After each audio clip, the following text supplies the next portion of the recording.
반갑습니다. 드라이브인 워십에 오신 우리 연결고리 가족 여러분 모두를 사랑하고 축복합니다. 또 각 가정에서 삶의 현장에서 또 먼 애국에서 유튜브로 이 예배를 들으시는 우리 연결고리 가족 여러분 모두에게 하나님의 크신 은혜와 축복이 함께 하시기를 바랍니다. 날씨가 많이 덥습니다. 그리고 코로나 때문에 여러 가지 걱정이 많이 됩니다.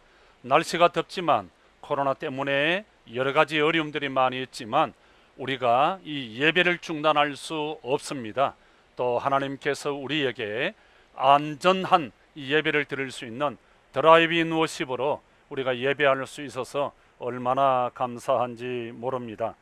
옛날 시골에 수염을 길게 기르고 다니는 아주 멋진 할아버지 한 분이 계셨습니다. 그런데 그 동네에 사는 꼬마 어린아이가 할아버지를 볼 때마다 늘 궁금한 게 하나 있었습니다. 그래서 어느 날 할아버지에게 물었습니다. 할아버지는 밤에 주무실 때 수염을 이불 속에 넣고 주무십니까? 아니면 끄집어내어 놓고 주무십니까? 전혀 생각지도 않은 황당한 질문에 할아버지는 얘야 미안하다. 나도 그걸 미처 생각하지 못했는데 하룻밤만 더 자보고 너에게 대답해 줄게 했습니다.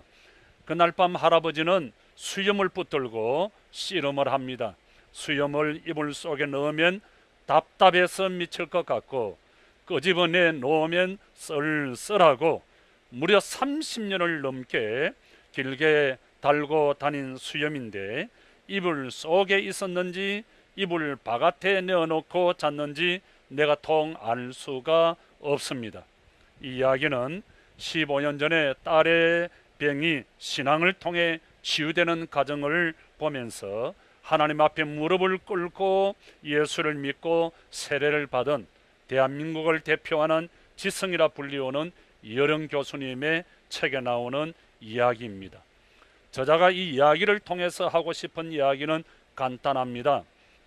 30년 동안 내 몸에 달고 다닌 수염이 이불 속에 있었는지 이불 밖에 있었는지 알지 못했던 것처럼 대부분의 그리스도인들은 내가 지금 예수 안에 있는지 예수 밖에 있는지 알지 못한 채 살아가고 있다고 하는 것입니다.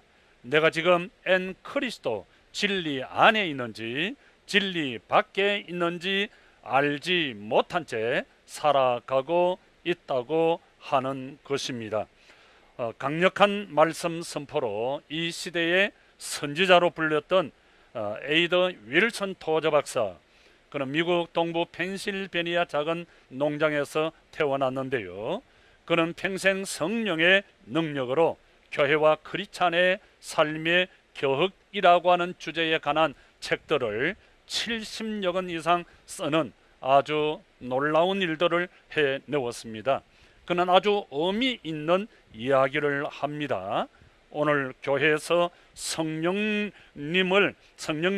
몸을 빼시면 우리들이 하는 일의 95%는 계속될 것이다.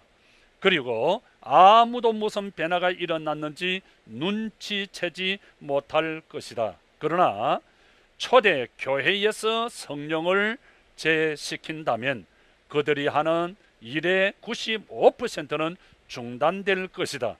그리고 누구나 그 차이를 직감하게 될 것이다. 그런 이야기를 했습니다.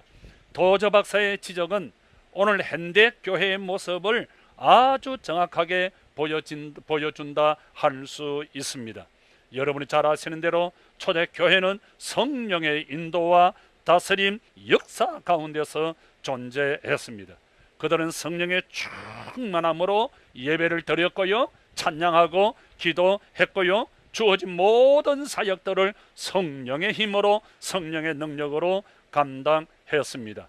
그리고 성령 충만함으로 예수님의 복음을 목숨을 걸고 순교를 각오하고 그들은 전했습니다. 한마디로 초대교회는 성령이 역사하는, 성령이 이끄시는 교회였습니다. 그런데 오늘 이 땅의 교회들은 성령이 몸을 빼셔도 아무런 문제 없이 잘 돌아가고 있습니다. 참 신기하고 놀라운 일이지요. 성령님이 떠나셨다는 사실조차도 알지를 못합니다. 그래서 성령님과 전혀 상관이 없는 교회가 사람이 되고 말았습니다. 성령님이 계시할 자리에 내가 떡하니 앉아 있고요, 성령님이 이끄시는 교회, 성령님이 이끄시는 사업이 되어야 하는데 내가 교회를 운영하려고 하고 내가 사업을 하려고 합니다. 그러니 힘이 들고 어렵고 그저 스레트가 받치는 거예요. 내 마음대로 잘 되지 않습니다. 스가랴 4장 6절, 이는 힘으로 되지 아니하며 능으로 되지 아니하며 오직 성령으로 나의 신원으로 되느니라 그랬습니다. 여러분들이 잘 아시는 대로 교회의 시작은 사람이 만든 것이 아닙니다. 성령께서 교회를 시작하셨습니다. 오순절 마가의 다락방에서 일어난 성령의 사건을 통해서 이 땅에 하나님의 몸된 교회가 탄생되어졌습니다. 예수님께서 죽으신 후 제 아들인 시리와 절망과 좌절 속에서 각자 집으로 뿔뿔이 자기의 비즈니스를 따라 자기의 어떤 자업을 따라 흩어졌습니다. 그러나 오순절 마가의 다락방에서 성령의 뜨거운 불을 체험한 제 아들은 180도 그의 삶들이 완전히 달라졌습니다. 그들은 다시 예루살렘에 모였습니다. 그리고 성령의 충만함을 받고 주님의 교회와 복음을 위해서 살았습니다. 그들은 목숨을 걸고 주님의 복음을 전했습니다. 하나같이 순교의 제물이 되었습니다. 그래서 그 순교의 피 때문에 오늘 여기 이곳에 우리 영결고리 교회가 있는 겁니다. 그런데 문제는 오늘의 교회와 성도들이 성령님의 역사와 능력을 너무 소홀히 생각하고 있다고 하는 것입니다. 성령님과 무관한 삶을 살아가고 있습니다. 사업을 해도 직장에서 어떤 삶을 살아도 성령과 전혀 관계없는 그런 삶을 살아가고 있습니다. 성령의 인도와 성령의 지배와 다스림, 통제를 받지 아니하려고 합니다. 거부하고 있습니다. 그래서 오늘 교회가 세상으로부터 예면을 당하고 비난을 받고 있습니다.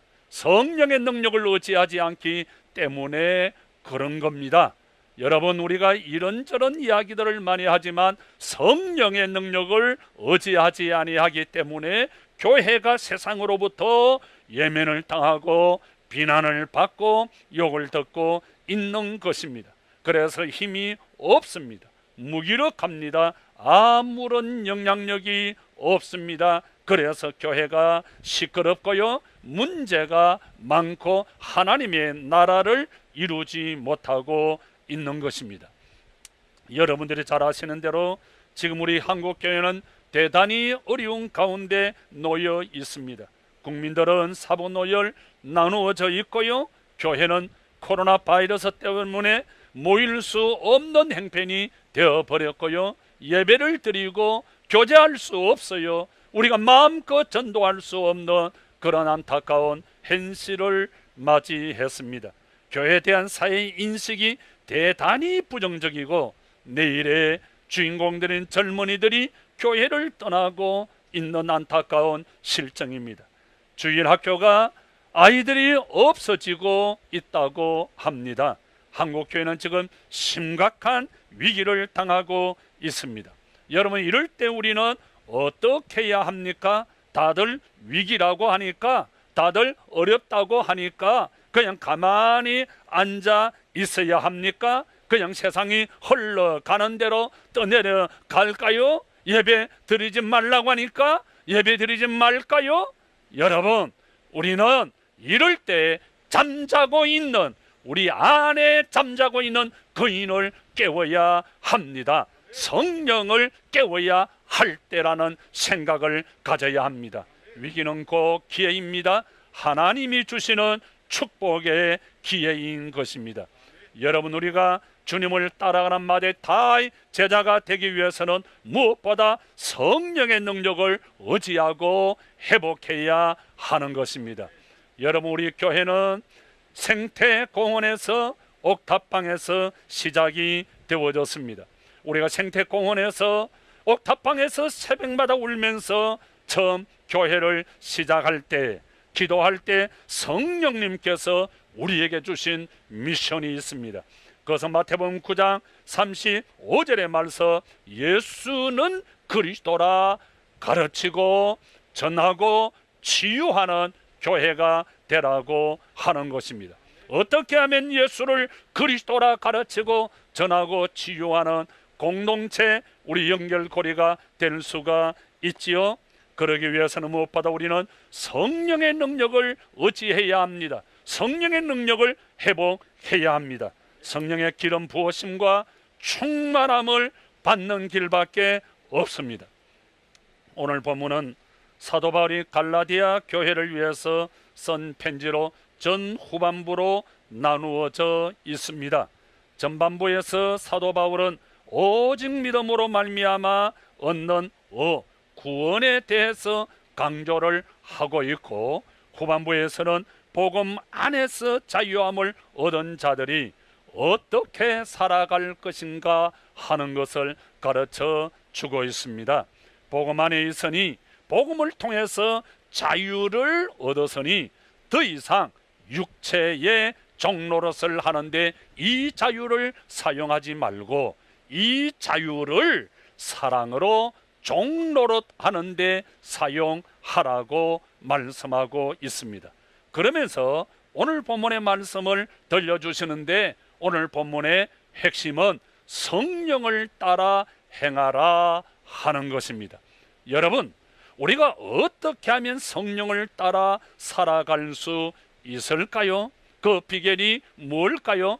첫째는 육체의 일을 버리라, 그렇게 성경은 말씀하고 있습니다. 7절입니다.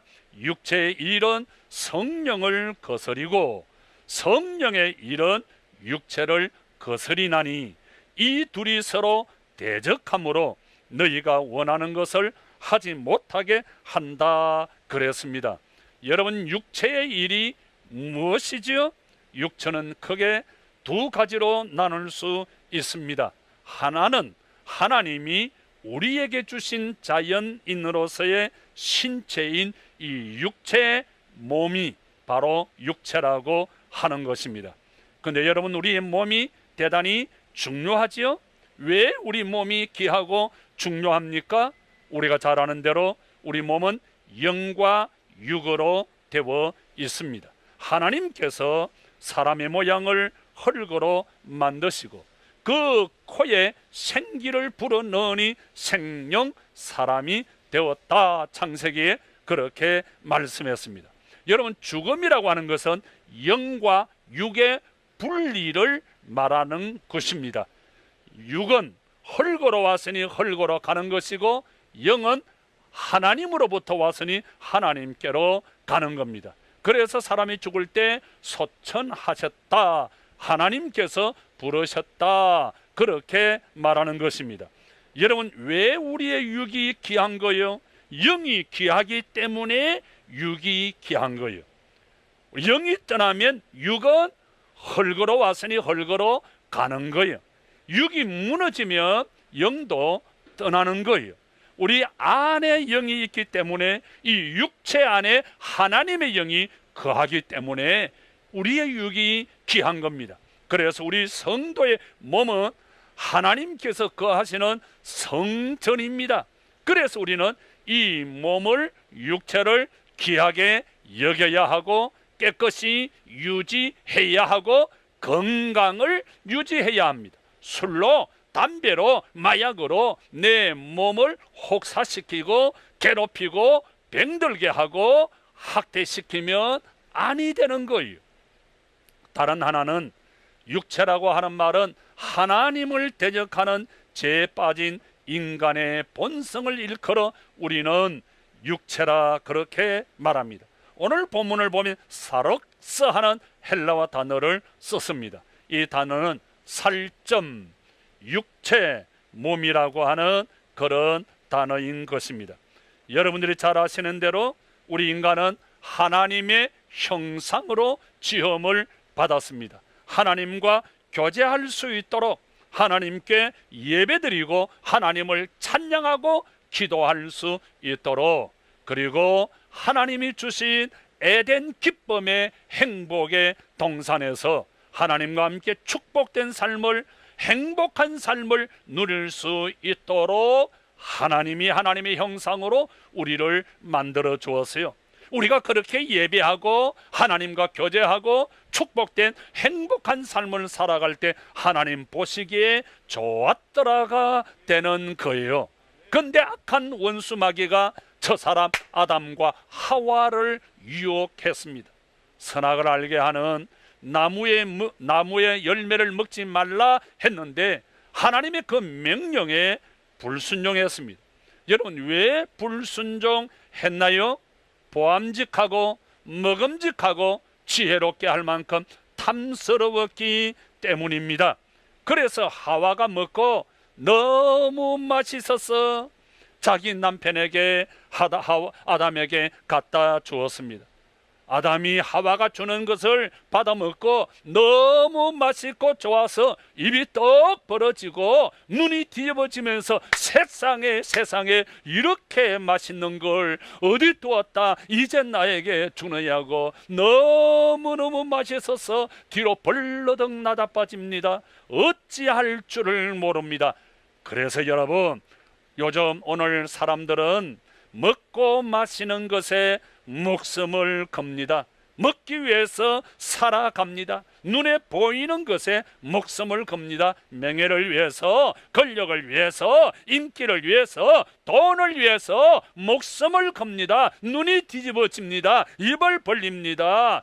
여러분, 이것이 오늘 이 세상 사람들의 죄악된 인간의 모습입니다. 이 죄가 하나님과 인간 우리 사이를 갈라 놓았습니다. 여러분, 죄는 언제나 갈라 놓습니다. 여러분, 죄가 마귀가 나라에 들어가면 나라가 갈라집니다. 나라와 나라가, 국가와 국가가 갈라집니다. 지도자와 백성이 갈라집니다. 국민과 국민 사이가 갈라지는 것입니다. 이 죄가 마귀가 교회 들어오면 그저 교회가 갈라지는 것입니다. 목사님과 성도들이, 성도와 성도가 서로 갈라집니다. 미워하고 싸우고 갈라지는 것입니다. 이 죄가 마귀가 가정에 들어오면 가정이 갈라집니다. 부부가 갈라지고요, 부모가 자녀가, 형제들이 갈라지고 쪼개워지는 것입니다. 멀쩡한 사람들이 갈라지는 것입니다. 여러분, 죄는, 마귀는 언제나 사람을 갈라 놓습니다. 그리고 우리는 마귀의 종노릇을 하게 되는 겁니다. 그래서 사람이 불행하고 실패하고 망하고 죽게 되는 것입니다. 그런데 이 문제를 해결하기 위해서 2000년 전 인간의 몸을 입고 이 땅에 오신 분이 계십니다. 십자가 위에서 우리의 모든 근본적인 문제를 해결해 주신 분이 계십니다. 그분이 바로 예수 그리스도이십니다. 두 번째 아담으로 이 땅에 오신 우리 예수님은 아담과 똑같은 사탄의 유혹을 받습니다. 마태복음 4장에 보면 우리 예수님이 강야에서 40일을 금식하신 후 마귀에게 시험을 받습니다. 마귀가 속삭입니다. 네가 만일 하나님의 아들이거든 이 돌들로 떡덩이가 되게 하라. 돌을 떡으로 만들어서 먹어라 하는 것입니다. 여러분, 금식해 보셨죠? 병원에서 종합검사를 한다고 한때만 하루만 굶어도 배고파서 나 죽는다고 얼마나 우리가 고래고래 고함을 지릅니까? 제가 옛날에 금식 기도를 한다고 7일간 오살리 기도원에서 굶어 보았는데 그때 내가 미치겠더라고요. 제가 한 번씩 이 발작하고 미칠 때가 있는데 그것 때문에 영향을 받아서 그런 거니까 여러분들이 잘 이해해 주시를 바랍니다. 7일 동안 굶어 보니까 눈에 비는 것이 하나도 없더라고요. 정말이지 그때 내가 죽는 줄 알았어요. 눈에 보이는 모든 것이 먹는 것으로 좀 이 느끼는 이 냄새가 다 맛있게, 그래서 그때 내가 죽는 경험을 내가 해봤어요. 그때 후로 누가 금식을 한다 그러면 저는 보따리 싸들고 가서 절대로 하지 말라고, 큰일 난다고 절대로 하지 말라고 그렇게 이야기합니다. 그래서 여러분들도 금식하지 마시고 잘 먹고 건강하고 안전하게 우리가 주님의 기쁨이 돼야 돼요. 그런데 여러분, 40일을 금식했으니 하루도 아니고 일주일도 아니고 40일을 금식했으니 그 광야에서 어떻게 되었겠어요? 사방에 굴려다니는 그 돌이 떡이 된다면 여러분, 이 얼마나 기가 찬 복음입니까? 돌이 떡이 되어서 먹을 수 있다. 배고픈 사람에게 이것보다 더 멋진 복음이 어디 있어요? 근데 가만히 그 말씀을 보면 마귀는 예수님의 자존심을 살짝 건드립니다. 언제나 마귀는 우리의 자존심을 살짝 건드린다고요. 아내의 자존심을, 남편의 자존심, 아빠의 자존심을, 아이의 자존심을 슬쩍 건드립니다.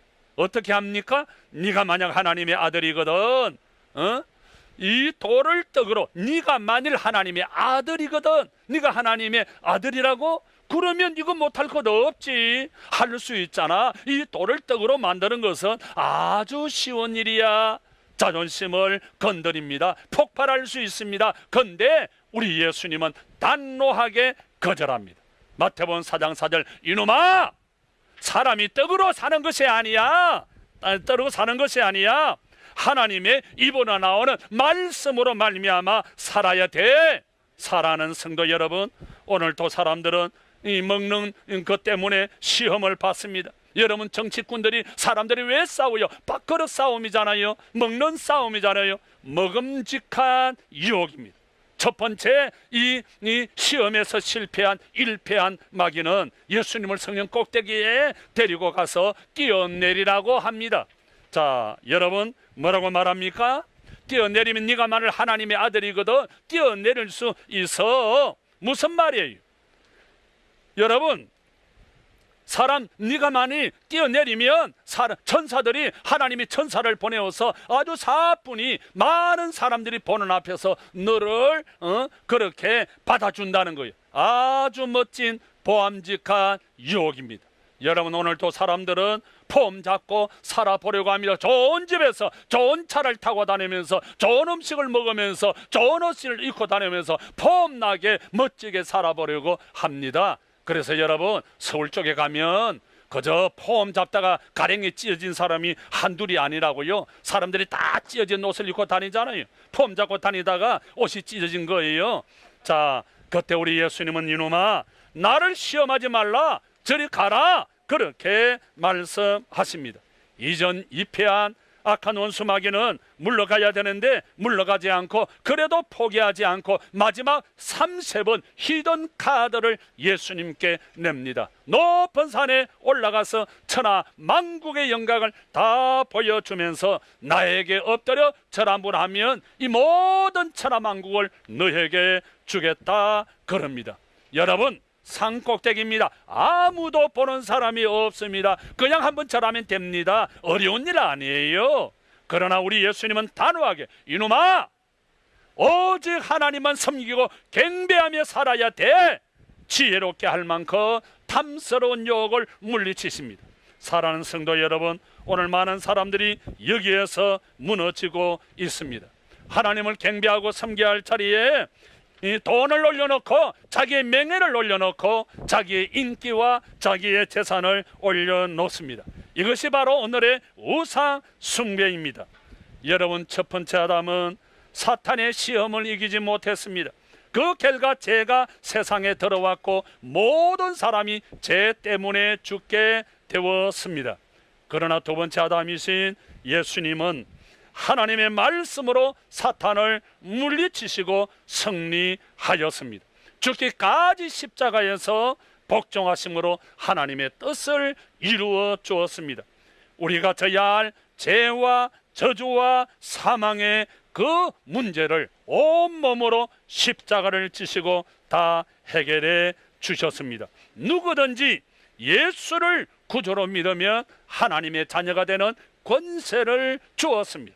영원한 생명을 주었습니다. 하나님의 유업을 우리에게 주었습니다. 이것이 복음입니다. 사랑하는 성도 여러분, 예수를 믿고 구원받은 우리 그리스도인들은, 제자들은 성령을 따라 살아야 합니다. 성령의 열매를 맺으면서 살아야 합니다. 그런데 문제는 우리 속에 육체의 열매들이 자꾸만 솟아난다고 하는 것입니다. 여러분 농사를 지어 보셨죠? 여러분 텃밭에서 그 어떤 채소를 가꾸어 보신 적이 있죠?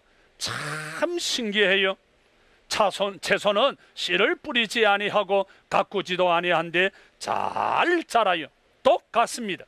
우리가 성령의 사람이 되지 아니하면 이 육체의 씨를 우리가 어떻게 할 수가 없어요. 저절로 자라고 저절로 열매를 맺게 되는 것입니다. 그래서 늘 성령의 충만을, 성령의 인도와 다스림을, 통제를 받아야 되는 것입니다. 오늘 사랑하는 성도 여러분, 오늘 세상 사람들은 눈에 보이는 것을 귀하게 중요하게 여깁니다. 눈에 보이는 돈, 눈에 보이는 어떤 내가 살아가는 환경들을 귀하게 여깁니다. 그러나 사실 눈에 보이는 것은 그렇게 좋은 것이 아닙니다. 영원한 것이 아닙니다. 보이는 것에, 보기에 좋은 것에 해놓으면서 살아가서는 아니 됩니다. 여러분, 이 김포에는 안개가 많이 낍니다. 여러분 알란가 모를란가 모르겠는데, 제가 안개라고 하는 시를 통해서 제가 시인 문단에 등단을 한 안개 시인입니다. 자, 여러분, 안개와 같이, 여러분 안개는 잠시 있다가 사라지는 거예요. 없어지는 거예요. 눈에 보이는 것은 잠시 있다가 없어지는 것입니다. 순간을 위해서 영원을 포기하는 어리석고 미련한 자가 아니라 영원을 위해서 순간을 포기할 줄 아는 지혜로운 자가 되시기를 주님의 이름으로 축원합니다. 기도하십시다.